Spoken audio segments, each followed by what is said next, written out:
নমস্কার দর্শক, আমি কৃষ্ণকান্ত সিনহা শিলচর যে আপনাদের সবাইকে স্বাগত জানাই। ইম্পর্টেন্ট গুরুত্বপূর্ণ কয়েকটা খবর নিয়ে আসলাম, সঙ্গে থাকবেন। ব্রেকিং কয়েকটা খবর নিয়ে আসলাম দর্শক, সঙ্গে ভিডিওটা দেখার সঙ্গে সঙ্গে চট্ট লাইক কমেন্ট করতে হবে যাতে সবার কাছে গুরুত্বপূর্ণ খবরটা পৌঁছে যাক। দর্শক করিমগঞ্জ জেলা থেকে দুইটা ব্রেকিং লোমহর্ষক ঘটনার সামনে আসে। একটা খবর শুনলে তো আপনাদেরও ভয় লাগবে দর্শকবৃন্দ, এমন একটা মারাত্মক একটা খবর সামনে আসে যে করিমগঞ্জ শহরের যে সিভিল হাসপাতাল, যেটা করিমগঞ্জ সিভিল হাসপাতাল, সেখানে মর্গে থাকা একটি মৃতদেহ, একটি যুবতীর মৃতদেহের সঙ্গে করা হয়েছে সেই ধর্ষণ। দর্শকবৃন্দ, এরকম একটা ঘটনা সামনে আসে, লোমহর্ষক একটি ঘটনা দর্শকবৃন্দ, ভয় লাগা একটি ঘটনার আমরা যেটা ডিটেলসে যেটা জানলাম, সেই ঘটনাটি হলো করিমগঞ্জের বাজারিছড়া অঞ্চলের একটি মেয়ে, তার শুক্রবারে নাকি ঘটনাটি ঘটেছে। তার মা বাবা সেই ঝগড়া করছিল এবং মা বাবার ঝগড়া দেখে হয়তো কোনো কিছু দেখেছে বা শুনেছে, জানি না কী হয়েছে। তারপরে সেই মেয়েটি নিজেই আত্মহত্যা করে, তারপরে ম্যাজিস্ট্রেট এসে, পুলিশ এসে তদন্ত করার পরে সেই মেয়েটিকে করিমগঞ্জের সিভিল হাসপাতালে সেই মর্গে পাঠিয়ে দেওয়া হয়েছে ময়নাতদন্তের জন্য। সেখানে রাখা হয়েছিল। রাখার পরে রবিবারে সকাল সকাল ডাক্তার যে সময় সেই মেয়েটির পোস্টমর্টেম করার জন্য যায়, সেই মেয়েটির শরীরে অনেক দাগ পায় এবং সেই মেয়েটির গোপনাঙ্গেও অনেক ক্ষতবিক্ষত দাগ পাওয়া যায়। তারপরে ওরা সন্দেহ করে যারা পরিবারের লোকদেরকে ডাকে বলে সেই মেয়েটি তো হয়তো আগে ধর্ষণ করা হয়েছিল, সেরকম হয়েছে। তারপরে ওরা পরিবারের লোকেরা স্বীকার করেনি। তারপরে পুলিশকে ডাকা হয়েছে, পুলিশও স্টেটমেন্ট দিয়ে দেয় যে সেই মেয়েটি শুধু গলাতেই শুধু সেই দাগটা ছিল, আর কোনো ধরনের দাগ ছিল না। তারপরে পুলিশ সেই ঘটনার সম্পূর্ণ তদন্তে নেমে যায়। তদন্তে নামার পরে একজন অভিযুক্তকে গ্রেফতার করে। সেই অভিযুক্ত সেই করিমগঞ্জ সিভিল হাসপাতালে সুইপারের কাজ করতে বলে সেটা জানা গেছে দর্শক। সেই অভিযুক্তের নাম অঞ্জু রবি দাস, 38 বছর বয়স বলে সেটা জানা যায়। অঞ্জু রবি দাসকে গ্রেফতার করে জিজ্ঞাসাবাদ করা হয়েছিল এবং জিজ্ঞাসাবাদ করার পরে সেই অঞ্জু রবি দাস নিজেই স্বীকার করেছে, ইন্টারোগেশন করার পরে স্বীকার করেছে যে সেই অঞ্জু রবি দাস নিজেই সেই ধর্ষণটা করেছে বলে। সেই মৃত লাশটিকে ধর্ষণ করেছে সেই অঞ্জু রবি দাস। বিরাট বড় ভয়ানক একটি ঘটনা। তারপরে পুলিশ সেই যে যুবতীর বা যে সেই লাশটিকে শিলচরের মেডিকেল কলেজ এবং হাসপাতালে ফরেন্সিক টেস্টের জন্য সেটা পাঠিয়ে দিয়েছে। পরিবারের লোকেদের একটাই উনাদের অভিযোগ, শুক্রবারে ঘটনাটি ঘটেছে, রবিবার অবধি থাকলো কেন, সেটাই উনাদের একটা অভিযোগ। এখন সেখান থেকে আবার শিলচরে পাঠানো হবে, শিলচর থেকে আবার চলে যাবে সেখানে। এই যে কয়দিনের মধ্যে সেই যে সম্পূর্ণ লাশটি সম্পূর্ণ পচে যাবে, তারা যে শেষকৃত্য যে উনাদের যে নীতি নিয়ম সেইগুলো ওনারা ভালোভাবে করতে পারবেন না বলে উনাদের একটা অভিযোগ। তো এইরকম কেসগুলোকে তাড়াতাড়ি আনার পরে তাড়াতাড়ি যদি সেই করা হয়, পোস্টমর্টেম করা হয়, তাহলে খুব ভালো হবে। এরকম মানুষের অনেক অসুবিধার সম্মুখীন হবে এবং এরকম হলে অনেক হয়তো এরকম খারাপ ঘটনাও ঘটতে পারে দর্শক। পুলিশ আরও ঘটনাটার তদন্ত করছে বলে সেটা জানা গেছে দর্শক। খুব খারাপ লাগা একটি ঘটনা। শুক্রবার দিন মারা গেছে মেয়েটা, শুক্রবার দিন গিয়া, শনিবার দিন গিয়া, রবিবার দিন গিয়া, এখন তাই নিয়ে গেছে শিলচার। মেয়েটা যার যে ধর্ম মানুষের যেটা হোক, মানে মরার পরে একটা কাম কাজ করিয়া মানুষের যেটা মানে ধর্ম শাস্ত্রমতো কাম কাজ করিয়া মানুষের যাদের জায়গায় দেওয়া হয়। কিন্তু এখন দেখা যায় এই মেয়েটা যে তেরবাল দিয়ে বান্ধিয়ে রাখা হয়েছে, 3 দিন 4 দিন নিয়ে আছে মেয়েটার। কী অবস্থায় আমরা কিতা করুন মেয়েটার, এখন যে শিলচার দিয়ে দেখলাম মানে বন্ধ করে এনে হতো আইসন আইয়ালে, মানে দেখা গেছে ও টাউন স্যার আইসন, তখন মানে ওই যে টাউন দ্বারা আইসন আইয়া তাদের অন্য একটা ছেলেরে তোমার করছে, জিজ্ঞাসা করিয়ে তারা ধরিয়ে দিয়ে গেছেন, অ্যারেস্ট করা হয়েছে। অ্যারেস্ট করার পরে ও তো তারা এনে বাদে আমরা যে খবর পাইছি কি তার না হ্যাঁ এই ঘটনাটা করছে, এনে দর্শন করছে। সিভিলে মরা মানুষের লোকে যদি এরকম ব্যবহার চলে, আমরা এতাম করে 3 টাকা দিয়ে আমরা আরাম পাইতাম, আমরা যে সুরক্ষা পাইতাম, আমরা ওটাও মানে উপযুক্ত আমরা যে বিচার চাই আমরা। আবার করিমগঞ্জের আরেকটি ঘটনা, সেটা হচ্ছে করিমগঞ্জের রামকৃষ্ণনগর হরিনগর জিপি এলাকার ডলুগাং, সেখানে ঘটে গেল একটি ভয়ানক আরেকটি ঘটনা। সেটা হচ্ছে রবিবার সকাল সকাল রফিক উদ্দিন নামের একজন ব্যক্তি, ওনার স্ত্রী সায়েনা আফরোজ, সেই স্ত্রী নিজের 3 সন্তানকে দা দিয়ে কেটে হত্যা করে, তারপরে নিজের এক ছোটো বোনও ছিল, সেই সায়েনা আফরোজের নিজের এক ছোটো বোনও তাদের বাড়িতে ছিল, তাকেও হত্যা করার চেষ্টা করে এবং নিজেও নিজেকে হত্যা করার চেষ্টা করে বলে এরকম একটা খবর আসে দর্শক। খুব ভয়ানক একটি ঘটনা। সেই রফিক উদ্দিন এবং সায়েনা আফরোজের মধ্যে কি হয়েছিল সেটা তো জানা যায়নি, কিসের কারণে সেই মহিলা নিজেরই 3 সন্তানকে এরকম দা দিয়ে কুপিয়ে বা কেটে হত্যা করেছে সেটা কোনো জানা যায়নি।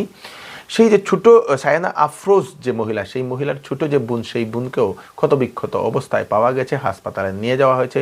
সেই সায়ানা আফরোজকেও এরকম অবস্থায় পাওয়া গেছে, তারপর সেই সায়ানা আফরোজকেও নিয়ে যাওয়া হয়েছে হাসপাতালে। কিসের কারণে সেই সায়ানা আফরোজ সেই ঘটনাটি করেছে সেটা এখনো জানা যায়নি। পুলিশ এখন তদন্ত করছে, সম্পূর্ণ তদন্ত করছে পুলিশ বলে সেটা জানা গেছে। তো শুনুন, ভয়ানক ভয়ানক দুটি ঘটনা করিমগঞ্জ থেকে আমাদের কাছে আসে। তো শুনুন, আরেকটা করিমগঞ্জ শহরের আরেকটা খবর আছে, সঙ্গে থাকবেন। ক্লাস 11 এবং 12-এর ছাত্রছাত্রী যারা সায়েন্সের টিউশনের জন্য চিন্তা করছেন, ফিজিক্স, কেমিস্ট্রি, ম্যাথস, বায়োলজি, সেটা Assam Higher Secondary Education Council হোক বা সিবিএসই হোক, আপনারা যদি সেই টিউশনের জন্য চিন্তা করছেন, সেই ক্লাস করার জন্য চিন্তা করছেন, তাহলে 4D মাস্টার ক্লাস সেটা করানো হচ্ছে। এই সাবজেক্টগুলো করানো হচ্ছে, বিভিন্ন টিচাররা সেটা করাচ্ছেন। তো আপনারা ওনাদের সঙ্গে কন্ট্যাক্ট করে রেজিস্ট্রেশন করতে পারবেন। এখন রেজিস্ট্রেশন চলছে। অ্যাড্রেসটা হচ্ছে college root, soft solution, opposite Subhashnagar point, Bappi service সেন্টারের সেই বিল্ডিংয়ে দর্শকবৃন্দ। ফোন নাম্বার দিয়ে দেওয়া হয়েছে আপনাদের ডিটেলস জানার জন্য, বা আপনারা যদি সেই টিউশন করতে চান তাহলে 9401245969, আরেকটা নম্বর হচ্ছে 7002081683, এই দুটা নম্বরে দর্শকবৃন্দ। এইবার চৌধুরী টেক্সটাইলে রিডাকশন ও ঈদের জন্য নিয়ে আসা হলো bumper collection.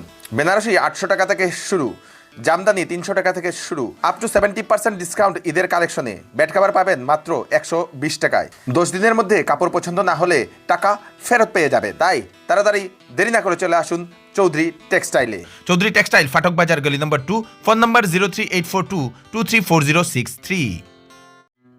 New Maa Lakshmi jewellers, এখানে বিবাহ উপলক্ষে 5 গ্রামের উপর সোনা কিনলে মজুরিতে আপনারা পাবেন 50% ছাড়। তার সাথে থাকছে একটি আকর্ষণীয় উপহার, আর থাকছে বিবাহের সেট মাত্র 70,000 টাকার মধ্যে। তাড়াতাড়ি দেরি না করে চলে আসুন নিউ মালক্ষী জুয়েলার্সে। আমাদের ঠিকানা হচ্ছে NN Dutta road, Silchar. Phone number হচ্ছে 8486971375। করিমগঞ্জের আরেকটি ঘটনা দর্শকবৃন্দ, মানে অনেকটা ঘটনা করিমগঞ্জ শহর থেকে আসে দর্শকবৃন্দ। করিমগঞ্জে গতকাল রাত্রিবেলা শহরের জনসাধারণ 3 জন কুকুর চুরকে ধরতে সক্ষম হয়েছে, তারপরে পুলিশের হাতে সমঝিয়ে দিয়েছে। ঘটনাটি কি, করিমগঞ্জের কয়েকজন লোক লক্ষ্য করে একটি গাড়ি, একটি মারুতির একটি কার, সেই কারে 3 জন যুবক এসেছিল এবং শহরে এদিকে এদিকে হাঁটাহাঁটি করছে, এবং তার মধ্যে একজন যুবক সে একটি কুকুরের সঙ্গে এরকম খেলাধুলা করছিল। তারপরে কিছু লোক সেটা সন্দেহ করার পরে সেই গাড়িটার পিছু করতে শুরু করে, পিছু করতে সেই গাড়িটাকে ধরতে সক্ষম হয়েছে। সেই গাড়ির ভিতরে 3 জন যুবককেও ধরতে সক্ষম হয়েছে, স্থানীয় যুবকেরা, স্থানীয় লোকেরা মিলে। তারপরে তাদেরকে রেখে পুলিশকে খবর দেওয়া হয়েছে। পুলিশ ঘটনাস্থলে পৌঁছে যায় এবং সেই 3 জন যুবকের যে গাড়ি ছিল, মারুতির যে গাড়ি একটা, সেই গাড়ির ভিতরে পাওয়া গেছে বস্তা। সেখানে বস্তা পাওয়া গেছে এবং ডিকির মধ্যে, পিছনের যে ডিকি, সেই ডিকির মধ্যে পাওয়া গেছে একটা বস্তা দিয়ে তার দিয়ে বাঁধা এক কুকুর, এবং সেই কুকুরটা ছিল সম্পূর্ণ শান্ত অবস্থায়। সেই কুকুরটাকে কোনো একটি হয়তো নেশা জাতীয় দ্রব্য খাইয়ে দিয়ে দেওয়া হয়েছে, যাতে ও কুকুর কোনো ধরনের চিৎকার করতে পারে না, কোনো ডাকতে পারে না, সেই জন্য এরকম সন্দেহ করা হচ্ছে। সেই 3 জন যুবক হাইলাকান্দির বলে সেটা জানা গেছে, ফখরুল ইসলাম, রফিজুল এবং একজন যুবক। তাদের গাড়িটার নাম্বার হচ্ছে AS01J2541। করিমগঞ্জ শহরে বিগত কয়েক বছর ধরে এরকম ঘন ঘন বিভিন্ন বাড়ি থেকে কুকুর চুরির ঘটনা সামনে আসে। সূত্রে খবর পাওয়া মতে করিমগঞ্জ থেকে কুকুর ধরে নিয়ে যাওয়া হয়, নিয়ে গিয়ে মিজোরামের বর্ডারের একটি অঞ্চল, সেখানে সেই কুকুরের মাংস নাকি কুকুরগুলোকে বিক্রি করে দেওয়া হয় বলে সেটা জানা গেছে। সেখানের একজন যুবক বলেন, করিমগঞ্জের একজন যুবক বলেন, সেখানে কুকুরের সেই মাংসের কিলো 800-900 টাকা সেখানে বিক্রি হতো। তো এখান থেকে ফ্রিতে কুকুর চুরি করে নিয়ে গিয়ে সেখানে বিক্রি করে দেওয়া হতো বলে এরকম সেই যুবক এরকম একটা মন্তব্য করে দর্শকবৃন্দ। পুলিশ সেই 3 জন চোরকে, অভিযুক্ত চোরকে পুলিশ এখন গ্রেফতার করে নিয়ে গেছে। সম্পূর্ণ ঘটনার এখন পুলিশ তদন্ত করছে বলে সেটা জানা গেছে দর্শকবৃন্দ। তো আপনাদের এলাকাতেও এরকম কুকুর চুরির যদি ঘটনা ঘটেছে, তাহলে আপনারা একটু নিজের কুকুরদেরকে একটু ভালোভাবে রাখবেন, হয়তো চুরি হওয়ার সম্ভাবনা বাড়তে পারে। ভারতীয় ডাক বিভাগে চাকরি 98,000-এর উপরে ভ্যাকেন্সি দর্শকবৃন্দ।